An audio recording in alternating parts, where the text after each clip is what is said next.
Hidayah Allah hanya akan diberikan untuk orang yang hatinya siap menerima kebenaran dan tidak menyombongkan diri di atas muka bumi. Kalau tidak, bisa-bisa surga dimonopoli semua orang kaya dan berkedudukan. Betul dari sekalian? Seorang datang berjalan ke hadapan Allah, Allah akan berlari menghampiri dirinya. Artinya rahmat Allah lebih cepat daripada kedatangan kita kepada Allah Subhanahu wa ta'ala.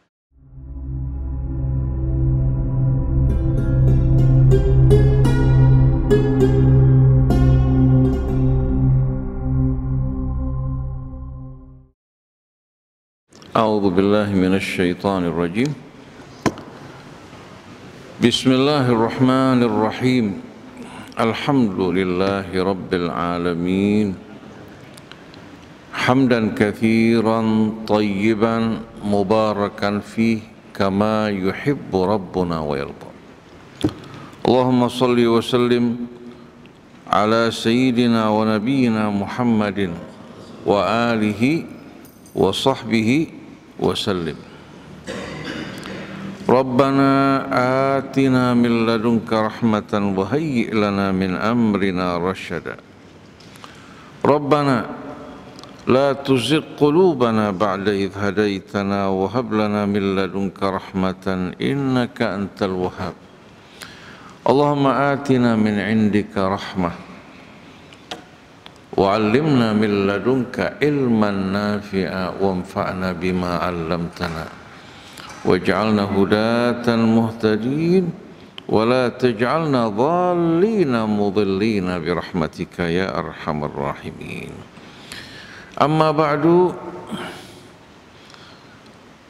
Para jamaah hadirin jamaah subuh Masjid Al-Mahdi yang dirahmati Allah, alhamdulillah pada pagi hari ini kita bersama-sama dapat berkumpul kembali di dalam masjid yang kita cintai ini, di bawah naungan ayat-ayat suci Al-Quran. Semoga Allah Subhanahu wa ta'ala terangi jiwa kita, bimbing langkah kita semua untuk selalu berjalan di atas jalan yang Allah ridhai. Allah jauhkan kita semua dari jalan-jalan orang yang dimurkai oleh Allah Subhanahu wa ta'ala, atau mereka yang tersesat dari jalannya. Hanya dengan bantuan Allah Subhanahu wa ta'ala dan bimbingannya, baru kita akan selamat dalam ujian yang kita hadapi dalam kehidupan dunia ini. Oleh karena itu Allah membuka pintu doa bagi kita yang seluas-luasnya. Pintu tersebut terbuka hingga datangnya detik-detik sakaratul maut. Baru pada saat itu pintu doa dan ampunan ditutup oleh Allah Subhanahu wa ta'ala.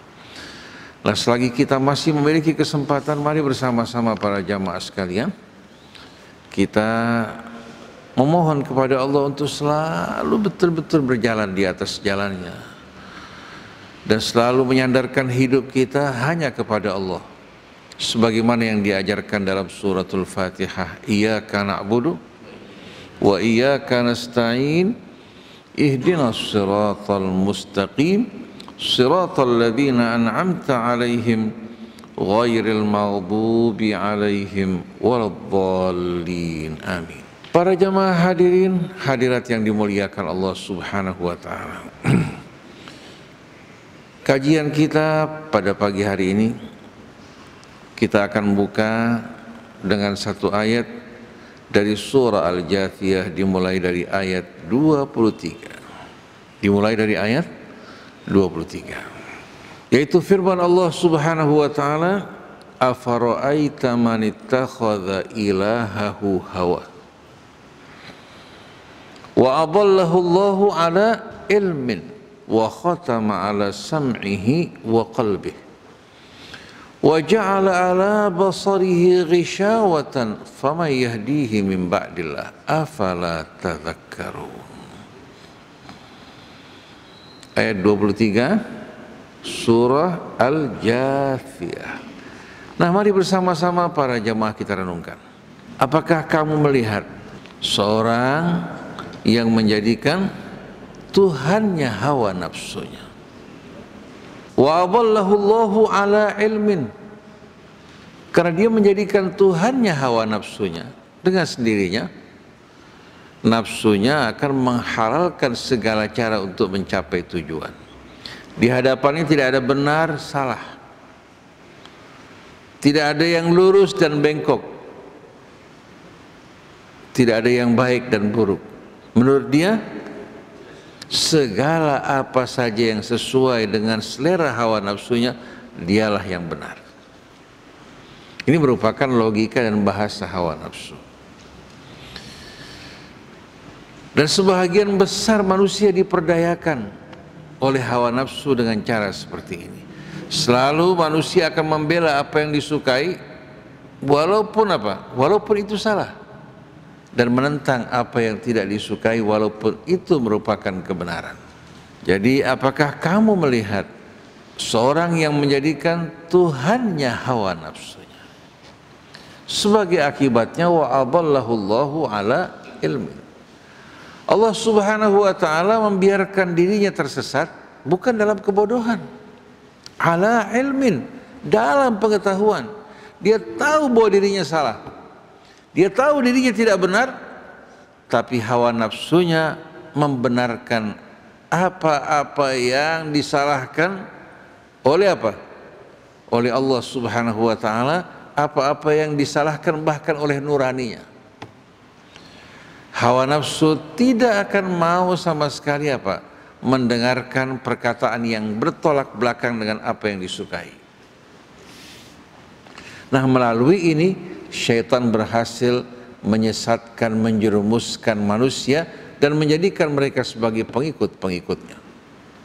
Jadi wa adallahu Allahu ala ilmin, Allah membiarkan dirinya tersesat hala kaunihi aliman, padahal dia dalam keadaan tahu.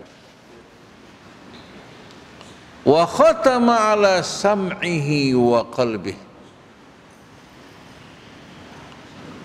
Akhirnya hadirin sekalian, karena dia mengikuti hawa nafsunya, tidak memperdulikan sama sekali peringatan dan nasihat, sebagai akibatnya wa khatama ala sam'ihi wa qalbih, Allah Subhanahu wa ta'ala menyegel pendengaran dan kalbunya.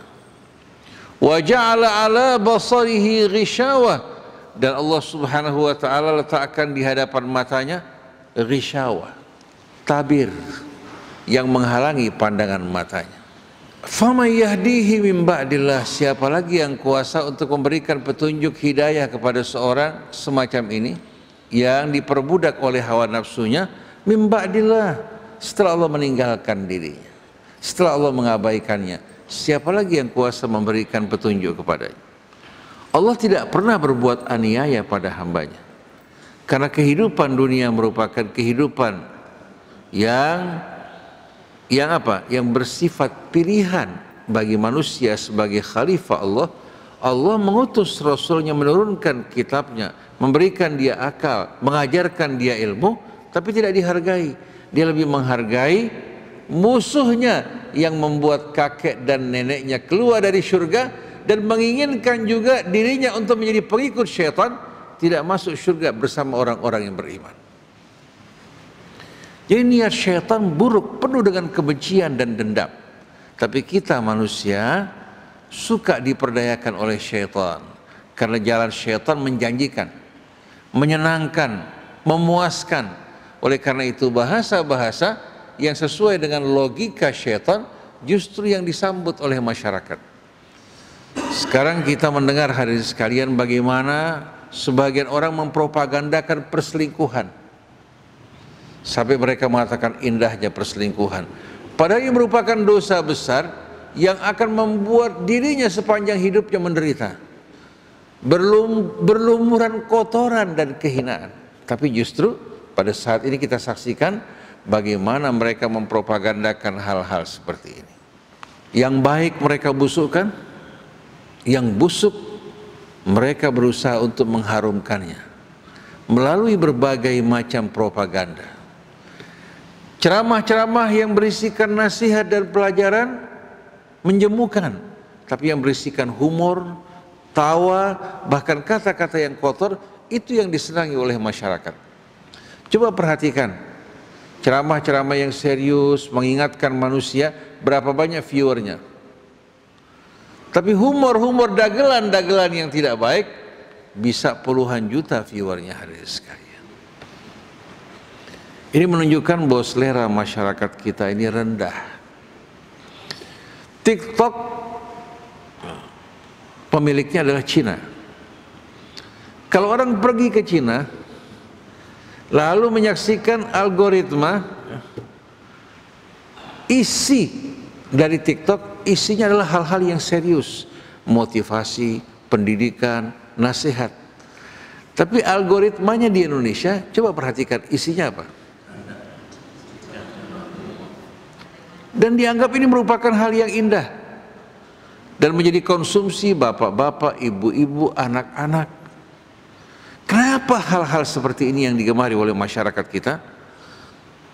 Berarti ada kesalahan yang cukup fatal dalam pendidikan bangsa kita, terutama dalam pendidikan agama, di mana banyak orang di negeri kita ini sebetulnya tidak layak tampil untuk menyampaikan apa?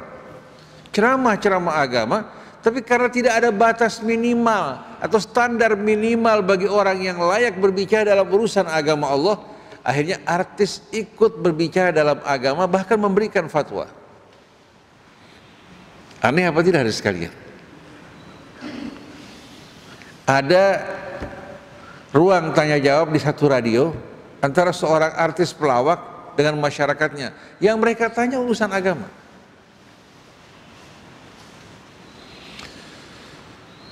Oleh karena itu Nabi kita Muhammad sallallahu alaihi wasallam dalam satu riwayat ketika beliau sedang menyampaikan ceramahnya, seorang A'rabi Badui masuk bertanya pada Rasulullah, "Ya Rasulullah, mata sa'ah?"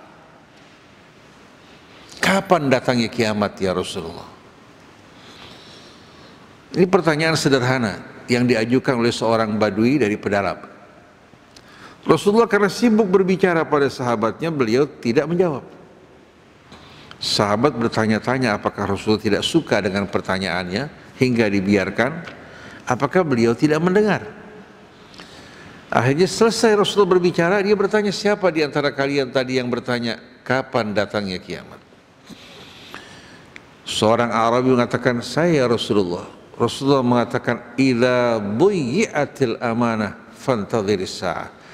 Pada saat amanat disia-siakan, maka tunggulah saat kiamat. Itu merupakan saat dekatnya terjadinya kiamat. Akhirnya sahabat bertanya, wa ma idha'atuha ya Rasulullah? Apa yang dimaksudkan dengan menyia-nyiakan amanat ya Rasulullah? Dijawab, idza wussidal amru ila ghairi ahlihi fantadhiris sa'ah. Kalau satu urusan diserahkan bukan kepada ahlinya, tunggu kiamatnya. Hadis ini diriwayatkan dalam Sahih Al-Bukhari. Nah, pada saat ini hadirin sekalian, hadirin menjumpai tidak bahwa banyak urusan di negeri kita diserahkan bukan pada ahlinya. Akhirnya bukan kebaikan yang dirasakan, malah akibatnya kerusakan di atas muka bumi. Jadi dalam ayat 23 tadi pada surah Al-Jathiyah, Allah mengingatkan kepada kita bagaimana orang-orang yang menjadikan Tuhannya sebagai hawa nafsunya, akhirnya Allah Subhanahu wa ta'ala membiarkan dirinya tersesat, karena bukan dalam kebodohan dia tahu mana yang benar, mana yang salah, tapi tetap dia jadikan hawa nafsunya sebagai Tuhannya. Maka dalam hal ini Allah Subhanahu wa ta'ala telah memberikan peringatan dan menyampaikan betul-betul apa? Menyampaikan kepadanya petunjuk, tapi dia abaikan dan dia tidak pedulikan. Akhirnya Allah biarkan dirinya tersesat dalam keadaan tahu. Dan Allah Subhanahu wa ta'ala menyegel pendengarannya, demikian pula hatinya, begitu pula matanya Allah Subhanahu wa ta'ala tak akan tabir di hadapannya. Maka siapa yang kuasa untuk memberikan petunjuk kepada orang semacam ini min ba'dillah, setelah Allah Subhanahu wa ta'ala mengabaikannya? Afala tadhakkarun, Apakah kalian tidak mengambil pelajaran dari hal ini? Di dalam suratul An'am, Allah Subhanahu wa ta'ala menggambarkan bagaimana angelnya orang semacam ini yang telah mempertuhan hawa nafsunya. Walau annana nazzalna ilaihimul malaikah wa kallamahumul mauta wa hasyarna alaihim kulla syai'in qubula ma kanu liyu'minu illa ayyasha Allah walakinna aktsarahum yajhalun. Kalau seandainya Allah Subhanahu wa taala di sini memberikan satu perumpamaan pada kita yang betul-betul amat menakjubkan, yang menggambarkan bagaimana orang yang menjadikan Tuhannya hawa nafsunya tidak akan mau mendengar dan melihat fakta kebenaran di hadapan. Kalau seandainya kami turunkan para malaikat datang ke hadapan mereka, mereka menjadikan nafsu sebagai itu. Wa kallamahumul mauta, orang-orang yang mati bangkit berbicara kepada mereka. Wa hasyarna alaihim kulla syai'in qubula, kami kumpulkan segala sesuatu datang ke hadapannya bersaksi akan kebenaran yang disampaikan Rasul. Maka liyu'minu illa ayyasha Allah, sekali-kali mereka tidak akan beriman kecuali bila Allah kehendaki. Walakinna aktsarahum yajhalun, tapi kebanyakan dari mereka benar-benar dalam keadaan bodoh dan tidak memahami hal ini. Lalu orang bertanya, kalau gitu Ustadz, Allah Subhanahu wa ta'ala zalim. Allah karena menghalang-halangi manusia untuk menerima hidayahnya? Sama sekali tidak. Maksud dari ayat ini, orang di saat ingin menerima petunjuk Allah, dia harus betul-betul apa? Harus mengikuti aturan dan syarat-syarat yang ditetapkan Allah Subhanahu wa ta'ala. Jangan beranggapan dengan kekayaan, dengan kedudukan, dengan nasab, dia akan mampu untuk membeli hidayah Allah. Sekali-kali tidak. Paman Nabi Allah haramkan dari hidayahnya seperti Abu Lahab. Istri Nabi Allah Nuh dan Lut diharamkan dari hidayah Allah. Tapi orang seperti Bilal yang berasal dari Habasyah berkulit hitam, Salman dari Persia, Suhaib dari Rum, mendapatkan hidayah dari Allah. Padahal mereka tidak memiliki hubungan keluarga dengan Nabi kita Muhammad SAW. Hidayah Allah hanya akan diberikan untuk orang yang hatinya siap menerima kebenaran dan tidak menyombongkan diri di atas muka bumi. Kalau tidak, bisa-bisa surga dimonopoli semua orang kaya dan berkedudukan. Betul dari sekalian. Tapi hidayah Allah hanya akan diberikan bagi mereka yang layak untuk menerima, yang menghargai dan mensyukuri hidayah dan petunjuk yang Allah Subhanahu wa ta'ala berikan padanya. Oleh karena itu Allah Subhanahu wa ta'ala berkata kepada Rasulnya, innaka la tahdi man ahbabta walakinna Allah yahdi man yasha. Renungkan hadirin sekalian, ayat ini menggambarkan bagaimana keadilan Allah. Sesungguhnya engkau wahai Rasulullah tidak dapat memasukkan hidayah ke dalam hati orang yang kamu suka. Tapi Allah kuasa untuk memberikan hidayah kepada siapa yang Allah kehendaki.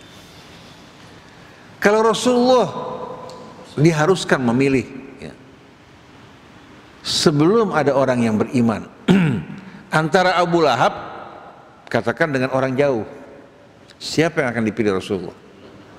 Pamannya. Betul dari sekalian. Tiap orang pasti berharap orang yang dekat dengan dirinya selamat dari azab Allah Ta'ala. Rasulullah tugasnya memberikan hidayah, petunjuk dalam arti apa? Penerangan, penjelasan.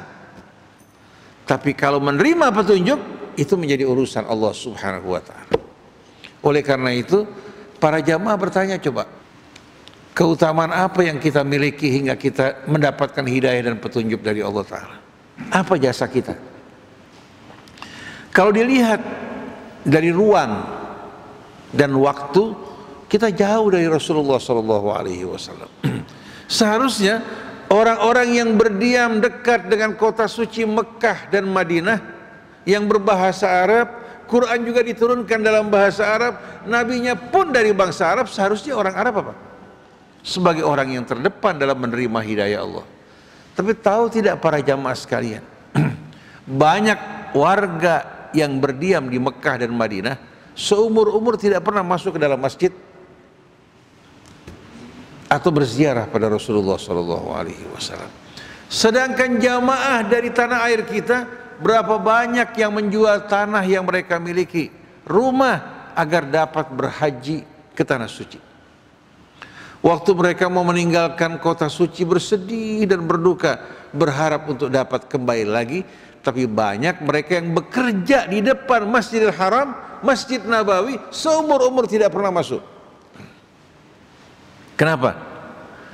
Karena hidayah Allah Subhanahu wa Ta'ala hanya akan diberikan bagi mereka yang layak, yang menghormati betul-betul Allah, firman-firmannya, dan mensyukuri nikmatnya.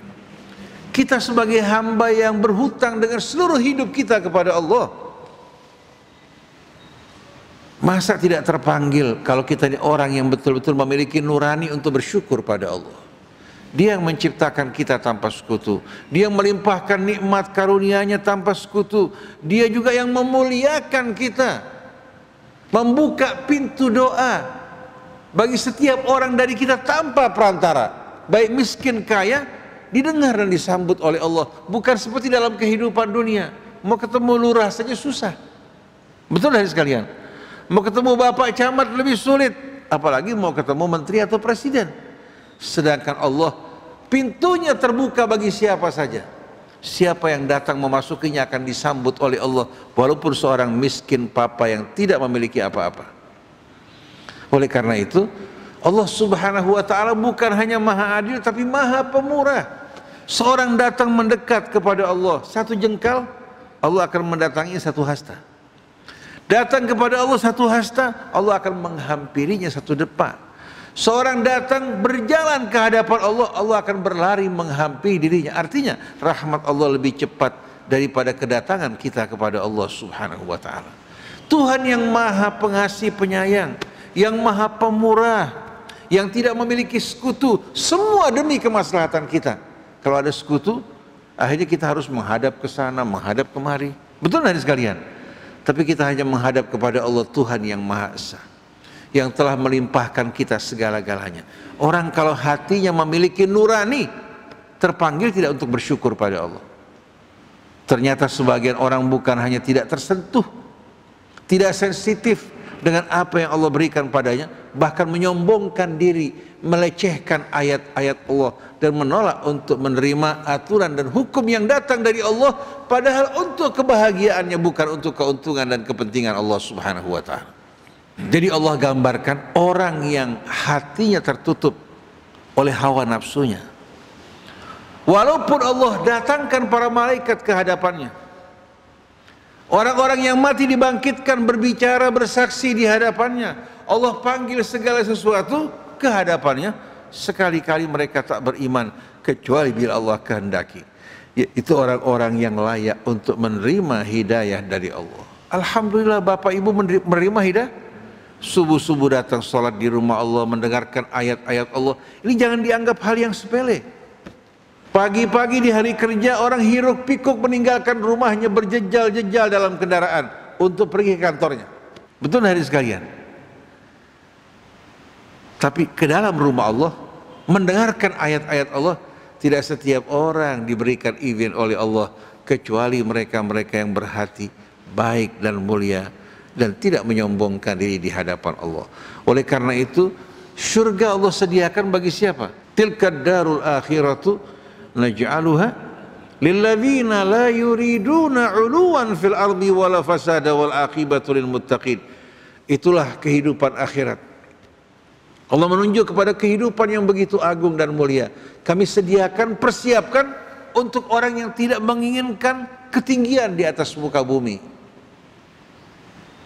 wala fasada, dan tidak melakukan kerusakan, wal aqibatu lil muttaqin, pada akhirnya yang menjadi pemenang akhir adalah orang-orang yang bertakwa. Jalan di muka bumi sederhana, bertemu dengan saudaranya mengucapkan salam, diajak ribut berselisih, dia menolak untuk meladeni, bahkan mendoakan orang tersebut agar mendapatkan hidayah Allah. Dia perlakukan manusia dengan cara yang baik dan mulia, keluarganya, orang di sekelilingnya. Dia berbagi dengan kelebihan yang Allah berikan kepadanya. Hatinya mudah melas menyaksikan orang-orang yang susah dan menderita. Tapi mereka-mereka yang hidup hanya untuk dirinya, mengejar hawa nafsunya, tidak memiliki kepedulian terhadap orang di sekitarnya. Orang seperti ini Allah jadikan sebagai penghuni api neraka. Allah tempatkan dirinya dalam api neraka saqar wal iyadzubillah.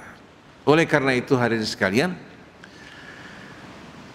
sebagaimana yang kita sampaikan dalam khutbah Jumat kemarin, Allah Subhanahu wa taala gambarkan pada akhir surah Al-Muddathir. Allah terangkan pada kita, manusia tidak akan mampu untuk melepaskan diri dari amalnya.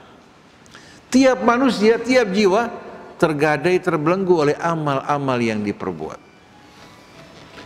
Kullu nafsin bima kasabat rahina. Tiap jiwa tergadai oleh amal perbuatan yang dilakukan.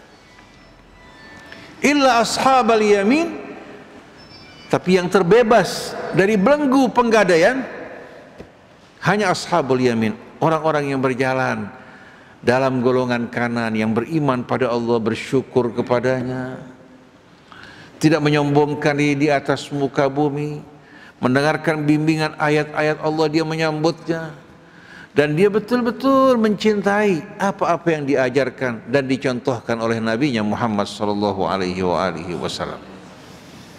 Orang-orang yang seperti mereka bukan hanya terbebas dari belenggu amalnya, bahkan orang-orang seperti ini hadirin sekalian, orang-orang yang akan digiring oleh amal-amal kebaikannya menuju rahmat Allah dan ampunannya. Kullu nafsin bima kasabat rahina illa ashabal yamin. Nah, yang diharapkan oleh orang-orang seperti kita, apalagi orang-orang yang sudah melampaui pertengahan umur, coba hadirin sekalian, apa yang kita dambakan? Kenikmatan kesenangan dunia sebetulnya telah kita nikmati. Jangan beranggapan orang yang keliling dunia atau orang yang makan di hotel-hotel berbintang hanya penampilannya indah, rasanya belum tentu lebih baik dari sepiring nasi dengan tempe, sambal dan ikan asin. Bisa-bisa mereka lebih menikmati dibandingkan mereka-mereka yang berkeliling dunia dan menikmati berbagai macam santapan-santapan di restoran yang bergengsi. Kenapa hadirin sekalian? Karena kenikmatan dari sini, bukan dari berbagai macam variasi makanan. Seorang petani yang bekerja pagi hari hingga siang hari, di waktu siang istrinya datang membawa makan untuk dirinya. Hanya sedikit hadirin sekalian lauk, ikan asin, kebanyakan yang mereka makan, lalap-lalapan dan sambal, dia makan berkeringat hadirin sekalian. Sedangkan orang-orang yang bergelimangan kekayaan, mereka bingung, bukan hanya mau makan apa, mereka bingung juga mau makan di mana. Setelah ketemu restoran yang mereka suka, mereka mencicipi makanan, tapi hati mereka, pikiran mereka merawang-rawang ke sana kemari hadirin sekalian. Istrinya yang cantik, hanya orang lain yang menikmati, sedangkan diri tidak menikmati kecantikan istrinya. Dia memandang istrinya bagaikan kembang plastik yang indah. Apa artinya hidup seperti ini? Tapi berapa banyak orang walaupun tinggal dalam rumah yang kecil, sederhana, tapi jiwa mereka penuh rasa syukur kepada Allah Subhanahu wa taala. Kemana pandangannya memandang, telinganya mendengar, atau dia mencicipi sesuatu, dia mengatakan alhamdulillah, lakal hamdu wa lakas syukru ya Rabb. Jadi jangan kita beranggapan mereka-mereka yang berkeliling dunia dengan fasilitas hidup yang mewah, dengan juga hadirin sekalian kendaraan-kendaraan VIP, bahkan di pesawat dijemput dengan pesawat helikopter, diantarkan ke hotel berbintang, hadirin sekalian tinggal di suite room yang paling mewah. Apakah mereka bahagia? Hanya Allah yang tahu bahwasanya kebahagiaan hanya Allah berikan bagi orang-orang yang beriman. Huwallazi anzala sakinata fi qulubil mu'minin. Allah yang menuangkan rasa sakinah, ketentraman dalam hati orang yang beriman. Kalau kekayaan Allah berikan bagi yang beriman, bagi yang kafir, tapi ketenangan, kebahagiaan yang sebenarnya hanya ada pada hati orang yang beriman dan bersyukur pada Allah Subhanahu wa taala. Kullu nafsin bima kasabat rahina illa ashabal yamin. Yang terbebas, yang beruntung hanya golongan kanan. Untuk menjadi golongan kanan, para jamaah hadirin hadirat tidak perlu menggunakan uang ya, dalam jumlah besar untuk dapat meraih karcis ke dalamnya. Tidak perlu hadirin sekalian menggunakan rekomendasi dari fulan dan fulan. Cukup kita memilih jalan yang Allah Subhanahu wa taala ridhai. Kita memanggil namanya akan disambut dan dengar oleh Allah Subhanahu wa taala. Kita mengerjakan apa-apa yang Allah perintahkan dengan penuh kesadaran bahwa semua ini untuk kebaikan. Allah Subhanahu wa taala akan masukkan kita ke dalam golongan kanan sebagaimana yang dijanjikan.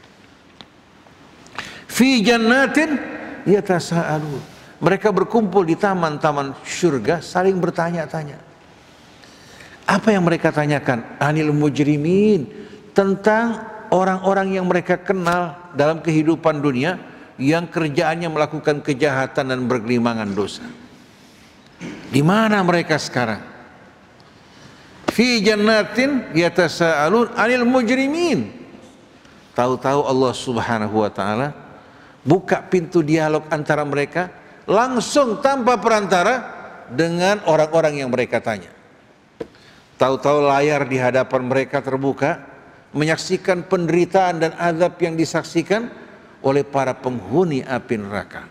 Sedangkan mereka dalam kenikmatan kebahagiaan, di bawah naungan rahmat Allah, kebahagiaan mereka bertambah dan mereka betul-betul bersyukur bahwa Allah selamatkan mereka dari azab api neraka tersebut yang dirasakan oleh orang-orang yang mereka kenal sebagai pelaku-pelaku kejahatan. Ditanya oleh penghuni surga secara langsung, masalakakum fi saqar, apa yang membuat kalian terjerumus ke dalam api neraka saqar? Pertanyaan ini dijawab oleh mereka, Allah sampaikan pada kita sebagai pelajaran dan peringatan. Qalu lam naku minal musallin. Mereka mengatakan dulu kami tidak termasuk dari orang-orang yang mengerjakan salat. Kalau kita mengerjakan salat, berarti kita masuk dalam naungan dan perlindungan Allah. Allah lindungi kita dari tipu daya syaitan dan makarnya. Ini keberuntungan orang yang salat. Oleh karena itu Nabi Ibrahim ketika pertama kali meninggalkan anaknya di padang yang tak bertuan di kota suci Mekah, yang pertama diminta apa? Rabbana liyuqimus shalah. Wahai Tuhan kami, bantu mereka untuk mendirikan salat. Karena begitu mereka menjalin hubungan dengan Allah melalui salat, Allah akan selalu menaungi, melimpahkan rahmatnya pada mereka. Asal salat betul-betul dikerjakan dengan sebaik-baiknya. Kita saksikan hadirin sekalian di kantor biasanya orang-orang yang dianggap pekerjaannya terbaik diletakkan fotonya, disebutkan namanya sebagai apa? Perangsang agar mereka bersaing, bekerja lebih baik, dan yang belum sukses bisa mendapatkan yang lebih baik. Dan biasanya mendapatkan juga apa? Mendapatkan hadiah-hadiah tertentu untuk meningkatkan kualitas kerja mereka. Nah sekarang kita bertahun-tahun mengerjakan sholat, masa tidak berupaya untuk meningkatkan kualitas sholat kita?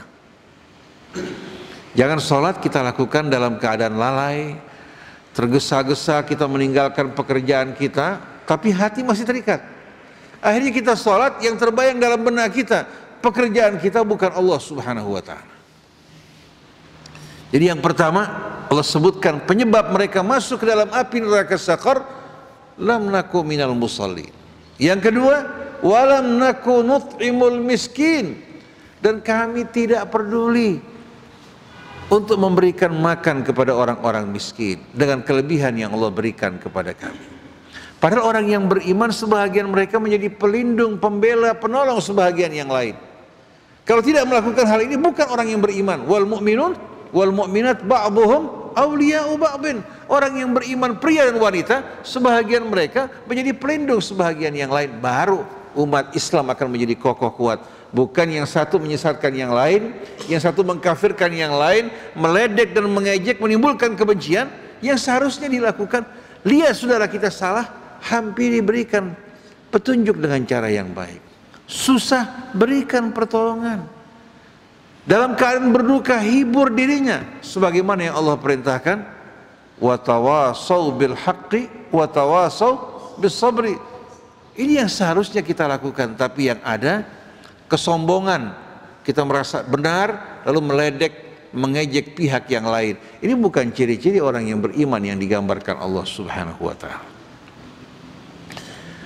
Walam naku nut'ibul miskin wa kunna nakhudu ma'al khaidin, dan dulu kita menghabiskan waktu kita hanya dalam senda gurau pembicaraan yang sia-sia, bahkan penuh dengan dosa, seperti mengumpat, memfitnah, meledek, mengejek, sambil membanggakan nikmat yang Allah berikan kepada kita. Bahkan ketika mendengarkan ayat-ayat Allah dan nasihat bukan direnungkan, tapi mereka meledek orang-orang yang menyampaikan nasihat-nasihat yang datang dari sisi Allah Subhanahu wa taala. Wa kunna nakhudu ma'al khaidin. Lalu wa kunna nukadzibu biyaumiddin hatta atana al-yaqin, dan dulu kami mendustakan dan tak memperdulikan hari pembalasan hingga datang saat-saat di mana yang gaib tersingkap, hingga kami menjumpai apa yang dikabarkan Allah Subhanahu wa taala menjadi sesuatu yang diyakini dan tidak didustakan. Tapi terlambat dia meyakini sesuatu setelah masa ujian berakhir, padahal bukti-bukti begitu jelas di hadapan dirinya. Ini merupakan hal-hal yang menyebabkan manusia jauh dari Allah Subhanahu wa taala. Dia tidak mensyukuri Tuhannya, tidak memenuhi panggilan Tuhannya, bahkan dia mendustakan hari pembalasan yang Allah Subhanahu wa taala berulang kali dalam kitabnya mengingatkan kita semua. Begitu tiba harinya, baru penyesalan tiada akhir muncul di hati kita semuanya. Salah satu dialog yang Allah ceritakan antara penghuni api neraka dengan penghuni surga dalam suratul A'raf, wa nada ashabun nari ashabal jannati an afidu alaina minal ma' aw mimma razaqakumullah qalu innallaha harramahuma 'alal kafirin. Para penghuni api neraka ketika mereka berdialog dengan penghuni surga, mereka mengatakan, tolong kirimkan untuk kami sedikit aja air atau sedikit nikmat rezeki yang Allah berikan kepada kalian. Dijawab oleh penghuni surga, Allah haramkan semua ini bagi orang-orang yang kafir. Orang bertanya, di dunia mereka menikmati berbagai macam kenikmatan, tapi di akhirat seteguk air Allah haramkan buat mereka. Kenapa hadirin sekalian? Dalam satu riwayat, law wazanatid dunya indallahi janaha ba'udatin ma a'taha li kafirin walau syarbata ma. Kalau seandainya dunia ini di mata Allah, kalau dunia dibandingkan dengan surga sebanding besarnya dengan sayap nyamuk, satu teguk air pun Allah tidak akan berikan untuk mereka. Tapi dunia ini yang di mata kita begitu menarik, menawan, berdendang, ternyata merupakan hal yang sepele. Wa mal hayatud dunya illa mata'ul ghurur. Kalau orang dalam keadaan sakit, kira-kira kenikmatan yang dimiliki, kekayaan, kedudukan, dan berbagai macam kesenangan berarti nggak buat dirinya? Seperti satu orang pengusaha terkenal, dia punya kebiasaan usaha di rumahnya, karena kebetulan dia seorang pengusaha dalam bidang stil baja, ya, yang dibutuhkan oleh berbagai macam perusahaan di mancanegara. Tapi kelemahan dia, kedua ginjalnya tidak berfungsi. Orang yang kaya raya ini, kalau disuruh untuk menukar semua hartanya dengan satu ginjal yang sehat, kira-kira mau apa enggak? Dia pernah mencoba transplantasi ginjal dengan anaknya, ternyata tidak berhasil. Minum dibatasi, makan dibatasi, melihat lawan jenisnya walaupun cantik hanya bisa melihat dan memandang. Sampai dia bercerita, saya sudah bosan hidup Ustadz, sudah jemu. Dia pergi melakukan umrah ke tanah suci, tinggal di hotel berbintang, semua tidak ada nikmatnya. Kemudian dia bertawaf, pada saat waktu cuci darah, dia tidak lakukan cuci darah, dia ingin meninggal dunia di kota Mekah. Subhanallah, ketika dia terkapar sedang bertawaf, Dia buka matanya, dipikir sudah di akhirat. Ternyata di rumah sakit hadirin sekalian, di Mekah sedang menjalani cuci darah. Kenapa hadirin sekalian? Ternyata dia punya kartu yang menjelaskan dirinya apa? Sebagai seorang yang mengharuskan hemodialisis, yaitu cuci darah selama 1 minggu 3 kali. Kurang lebih 4 jam setiap kali cuci darah. Di sana dia menyadari ternyata semua harta benda kesenangan yang dimiliki tidak sebanding dengan nikmat yang Allah berikan melalui kedua ginjalnya. Jadi sebetulnya hadirin sekalian, siapa yang lebih kaya? Hadirin yang sehat apakah mereka? Kenikmatan dunia sedikit saja tergores, hilang keindahannya. Tapi apa yang di sisi Allah Subhanahu wa taala, apa yang Allah anugerahkan dari iman syukur pada Allah, walaupun seorang berada dalam cobaan yang berat, hatinya sedikit pun tidak menderita. Karena hatinya merasa betul-betul dia berada di bawah pandangan Allah Subhanahu wa taala, sebagaimana Nabi kita mengucapkan setelah dirinya dilontari oleh batu, dianiaya oleh penduduk Taif, dia mengatakan, ya Allah, asal Engkau tidak murka kepadaku ya Allah, apapun yang aku rasakan dari cobaan aku tidak peduli. Fa in lam yakun bika ghadabun alayya fala ubali. Orang yang beriman, kecintaannya, kebahagiaannya tidak mungkin dapat dirusak hanya oleh sekedar hadirin sekalian apa-apa yang terdapat dalam kehidupan dunia. Tapi kalau mereka tidak mampu menjalankan apa yang biasa mereka lakukan, bahkan dari bangun di waktu malam karena sakit, mereka bersedih. Bersedihnya bukan karena sakit, bersedihnya karena tidak mampu untuk bermunajat di malam hari, sholat di hadapan Allah Subhanahu wa taala. Tidak mampu menjalankan puasa karena sakit, dia bersedih, berduka, dia kehilangan kebahagiaan pada saat-saat Ramadan bersama saudara-saudaranya. Di saat datang seorang butuh memohon bantuan, tidak mampu memberi, dia bersedih, berduka, bukan karena tidak punya, tapi tidak mampu untuk memberi dan memenuhi permohonan dari saudara-saudaranya yang membutuhkan. Jadi perbedaannya jauh sekali dibandingkan dengan mereka-mereka yang bergelimangan syahwat mengejar dunia dengan orang yang mengejar di sisi Allah Subhanahu wa taala. Oleh karena itu para jamaah sekalian, mari banyak-banyak kita mensyukuri nikmat Allah Subhanahu wa taala. Jangan kita terpaku fokus dalam kehidupan dunia yang sebentar lagi bakal kita tinggalkan. Berapa banyak teman-teman kita masih memiliki rencana panjang, tahu-tahu beberapa saat kemudian dipanggil oleh Allah, maka putuslah antara dirinya dengan amal yang direncanakan. Tapi kalau kita berencana untuk mengerjakan amalan-amalan soleh, bertaubat dari kesalahan kita, maka yang hilang tidak akan merugikan kita, malah membebaskan kita dari ujian dunia ini, dan Allah Subhanahu wa taala selamatkan kita dari mereka-mereka yang menjadi budak-budak syaitan, wal iyadzubillah. Nah, sebagai penutup dari surah Al-Muddathir tadi, fama tanfa'uhum syafa'atus syafi'in, maka tak akan berguna bagi mereka syafaat siapapun. Fama lahum anit tadhkirati mu'ridin ka'annahum humurum mustanfirah farrat min qaswarah. Mengapa dulu waktu mereka diberikan peringatan, mereka justru berpaling, menjauh dan melarikan diri, seolah-olah keledai-keledai yang lari berhamburan karena dikejar singa di belakangnya. Jadi banyak orang kalau diberikan peringatan hatinya gelisah luar biasa.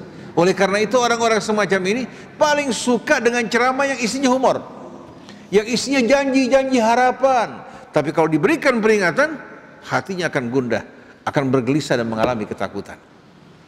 Saya teringat saya satu hari diundang dalam acara peringatan wafatnya istri seorang konglomerat yang kaya raya. Dia tinggal di daerah Pondok Indah, rumahnya sebesar 1 hektar kurang lebih, dengan betul-betul hiasan-hiasan dan perlengkapan yang bermacam-macam. Dia undang orang, diisi dengan ceramah peringatan istrinya yang meninggal dunia. Saya dengar orang memberikan sambutan, isinya pujian, hiburan, janji-janji yang menyenangkan. Akhirnya sewaktu saya diminta untuk berceramah, tugas saya kan untuk memberikan peringatan. Saya katakan, Bapak betul-betul harus bersyukur dengan nikmat Allah. harta, rumah yang begini megah yang Allah sediakan bagi Bapak dalam kehidupan dunia. Bapak beruntung dalam kehidupan dunia. Tapi di saat Bapak kembali menuju kehidupan yang lebih kekal, kalau Bapak di dunia punya rumah semacam ini, apa yang Bapak siapkan untuk rumah di hari akhirat nanti? Gak mungkin Bapak akan mampu memindahkan rumah ini ke alam barzah atau alam akhirat. Maka persiapkanlah untuk keberangkatan Bapak menuju akhirat dengan persiapan yang Bapak inginkan. Karena biasanya mereka untuk dunia tidak sayang-sayang, bahkan untuk acara ulang tahun saja bisa miliaran. Untuk acara perkawinan bukan perhatian pada perkawinan dan tujuannya, tapi sarana perkawinan yang diutamakan. Nah, kebanyakan kita ini lupa bahwa yang kita bangun, yang kita kumpulkan dalam kehidupan dunia, semua kita bakal tinggalkan, bahkan ada pertanyaan yang berat. Lalu apa yang kita siapkan untuk hari akhirat nanti? Wal tanzur nafsum ma qaddamat lighad. Hendaklah setiap orang melihat, memikirkan apa yang akan dia persiapkan untuk hari esok. Nggak mungkin kita minta orang lain mempersiapkan. Jangan seperti kisah ada konglomerat, waktu hidupnya sholat kurang perhatian, waktu hidupnya juga kurang perhatian untuk membantu sesamanya. Waktu dia meninggal dunia, diadakan acara tahlil besar-besaran. Dia panggil masyarakat setiap hari untuk datang di rumahnya, keluarganya, membacakan doa, ya, sambil diberikan apa? Hadiah dan uang di dalamnya. Masyarakat yang hadir sehabis baca tahlil dan doa, dia mengatakan coba sering-sering seperti ini. Jadi mengharapkan mereka-mereka yang kaya cepat mati kan? Coba sering-sering seperti ini. Jadi keluarganya beranggapan apa? Seolah-olah dengan doa masyarakat, bacaan Quran yang dibacakan, yang pergi ke hadapan Allah Subhanahu wa ta'ala akan mendapatkan rahmat dari Allah. Dia lupa bahwa Allah hanya menerima persembahan dari orang yang bertakwa. Adapun harta yang dikumpulkan dari yang haram kemudian disedekahkan walaupun seluruhnya, Allah Subhanahu wa ta'ala tidak akan terima. Jadi kalau kita lihat, kita perhatikan hadirin sekalian, sama dengan kisah satu hari daerah Matraman, iring-iringan gerobak yang habis memborong barang-barang dari rumah yang kebakaran di daerah Matraman, sambil dorong-dorong gerobak. Keluarga dan tuan rumahnya masih bersedih, nangis, memikirkan apa? Rumah mereka yang hancur. Bagaimana mereka membangun kembali, sedangkan yang apa? Yang membeli barang-barang tersebut, tukang loaknya mengatakan kalau sering-sering begini kita cepat kaya nih. Ini masaibu qaumin inda qaumin fawaidu, musibah, ya, yang menimpa satu kaum ternyata membawa peruntungan bagi apa? Bagi kaum yang lain. Yang ini tertawa-tawa senang, yang ini apa? Itulah kehidupan dunia begitu. Yang menang dalam pertandingan sepak bola berteriak-teriak, lompat-lompatan, yang kalah sedih, air matanya berlinang-linang. Kira-kira sebagai orang yang beriman, kehidupan semacam ini layak apa tidak? Kita ingin semuanya menang. Bukan diukur dengan harta kedudukan, tapi diukur dengan apa? Dengan keselamatan kita dari azab di hari kemudian nanti. Jadi kalau orang yang beriman, di saat dia bangunkan saudaranya. Di saat dia majukan saudaranya, bukan hanya berpikir untuk dirinya. Itu yang diinginkan. Tapi mereka tidak peduli terhadap peringatan, terhadap nasihat, terhadap teguran. Yang penting hari ini. Fama tanfa'uhum syafa'atus syafi'in, fama lahum anit tadhkirati mu'ribin. Ka'annahum humurun mustanfirah farrat min qaswara. Seolah-olah mereka di saat mendengarkan peringatan bagikan keledai-keledai yang berhamburan karena menyaksikan singa yang memburu mereka. Kalla bal yuridu kullu imri'in minhum ayyuta suhufan munasysyara. Bukan hanya hari sekalian apa? Bukan hanya mereka menolak kebenaran, menolak petunjuk Allah, berpaling daripadanya. Bukan hanya sebatas ini, bahkan mereka ingin dengan cara hidup seperti ini mereka mendapatkan hak istimewa, di mana lembaran-lembaran buku dan amalnya dalam keadaan terbuka memberikan janji-janji dan harapan buat mereka, padahal mereka tidak bekerja dan berjuang. Jadi sudah tidak berjuang ingkar kepada Allah, tapi menginginkan yang terbaik di sisi Allah Subhanahu wa ta'ala.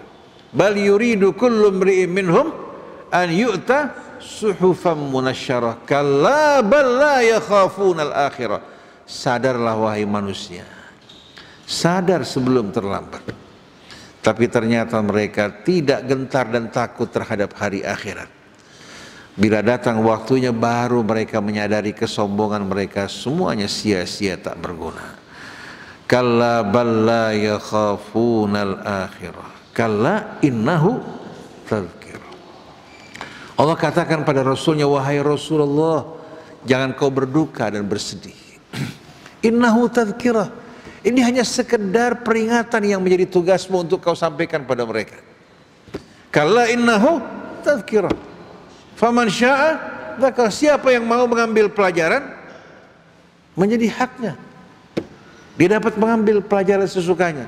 Tapi yang tidak mau jangan dipaksakan. Kalla innahu tadhkirah faman sya'a wa ma yadhkuruna illa an yasha Allah. Dan mereka tidak akan mengambil pelajaran kecuali orang-orang yang layak untuk menerimanya dari orang-orang yang Allah kehendaki. Wa ma yadhkuruna illa an yasha Allah huwa ahlut taqwa wa ahlul maghfirah. Dan dialah sebetulnya yang paling layak untuk kita hormati dan bertakwa kepadanya. Bukan makhluk-makhluk yang dibesarkan, tapi Allah seharusnya yang paling kita hormati, paling kita agungkan, dan paling betul-betul kita hargai hingga kita bertakwa kepadanya.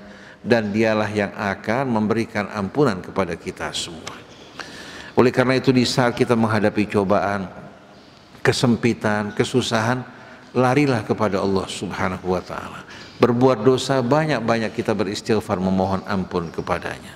Waktu tidak akan menunggu. Begitu pula hadirin sekalian, kematian memburu di belakang kita, ajal melintang di hadapan kita. Mudah-mudahan Allah jadikan kita dari hamba-hambanya yang selalu bertaubat, selalu hadirin sekalian berbekal untuk hari akhir. Allah berikan kita rezeki yang halal, yang luas, dan membantu kita untuk menginfakkannya di jalan yang Allah Subhanahu wa ta'ala ridhai.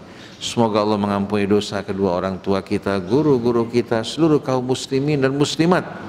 Allah jadikan kita orang yang mengajak kepada Allah, bukan mengajak manusia berpaling dari Allah, mengajak manusia bersatu di jalan Allah dan tidak bergolong-golongan. Rabbana atina min ladunka rahmah wa hayyi' lana min amrina rasyada. Rabbana atina fid dunya hasanah wa fil akhirati hasanah wa qina adzabannar wa adkhilnal jannata ma'al abrar ya aziz ya ghaffar ya rabbal alamin. Semoga para jamaah sekalian yang berkumpul pada pagi hari ini bersama keluarga dikumpulkan di taman syurganya kelak. Amin ya rabbal alamin. Allah Subhanahu wa ta'ala bebaskan kita semua dari siksa api neraka, dan anak-anak kita mudah-mudahan dijaga, dipelihara dan dibimbing untuk selalu dalam keridhaan Allah. Subhanakallahumma wa bihamdik, asyhadu an la ilaha illa anta, astaghfiruka wa atubu ilaik. Mohon maaf saya nggak buka sesi tanya jawab karena mau keluar kota nih kebetulan. Mau keluar kota nanti insya Allah berikutnya. Maka kita ingin kalau bisa bukan hanya hari Sabtu, kita bikin acara juga biar lebih rutin lagi di Masjid Al-Mahdi sama-sama insya Allah. Subhanakallahumma wa bihamdik, asyhadu an la ilaha illa anta, astaghfiruka wa atubu ilaik. Wassalamualaikum warahmatullahi wabarakatuh.